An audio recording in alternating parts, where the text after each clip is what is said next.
It was the kind of morning that made people believe in new beginnings. Soft golden light pouring through downtown windows, the first breeze of fall rustling leaves along the sidewalk, and the faint aroma of fresh bread and roasted coffee curling through the air. But for Daniel Wyatt, it wasn't hope he felt, it was fear.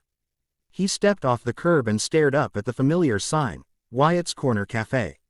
His cafe, his first, the one he'd poured his soul into over a decade ago, long before it became a chain with 27 locations across 3 states.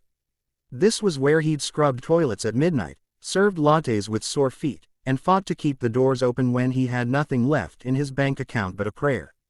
And yet, for all his success, Daniel hadn't stepped foot in this original location in over a year. He'd become the suit in the office, buried in expansion plans, spreadsheets, and investor calls. Lately, his heart had been aching with a question he hadn't had the courage to face. Had he lost touch with the people who made Wyatt's what it was? So today, he returned, disguised. A production team had set up hidden cameras the night before, tucked behind faux air vents and inside innocuous decor. Daniel walked in wearing old jeans, thick framed glasses, a gray hoodie, and a baseball cap.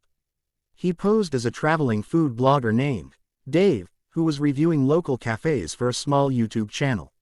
He ordered a black coffee and a cinnamon scone, sat near the window, and waited. What he saw shook him. The cafe looked clean enough, but the warmth he remembered was missing. The barista barely made eye contact. A manager barked at a dishwasher for stacking plates incorrectly. A young server, maybe 20 at most, rushed from table to table with too many dishes and too little help. Daniel could see the cracks, thin, hairline fractures in the culture he'd once prided himself on. But then something happened that changed everything. The server approached his table, slightly out of breath, sleeves rolled to the elbow, eyes tired but kind. "Hey, sorry for the wait," he said, setting down the scone. "Fresh batch, so it took a minute. But it's worth it." Daniel smiled. "Looks great. What's your name?" "Marco," the young man replied. They chatted for a minute. Daniel asked about the cafe, pretending to be gathering material for his fake blog. Marco laughed. "This place, it's got history," he said. "It was the first Wyatt's Cafe. You've heard of the chain, right?" Daniel nodded, heart thumping. "Well," Marco continued, glancing around to make sure no one was listening, "the guy who started it, Daniel Wyatt, he changed my life. I've never even met him, but..." He paused, suddenly emotional. "I was homeless 2 years ago.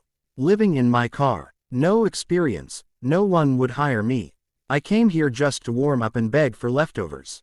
But the manager back then, I think he was following some old hiring policy Daniel wrote, gave me a shot. Said Wyatt's believed in second chances." Daniel blinked, trying to keep his emotions in check. "I started washing dishes. Then I learned to run food, then barista work. I'm training to be a manager now," Marco said, pride in his voice. "I still sleep in a shared room, but I have one. I eat 3 meals a day. And I wake up with a purpose. Because someone I'll probably never meet believed in people like me." Daniel swallowed hard and stared into his coffee cup, unable to speak. Later, in the back office where hidden monitors were set up, the production crew asked if he wanted to reveal himself then and there. But Daniel shook his head. "Not yet.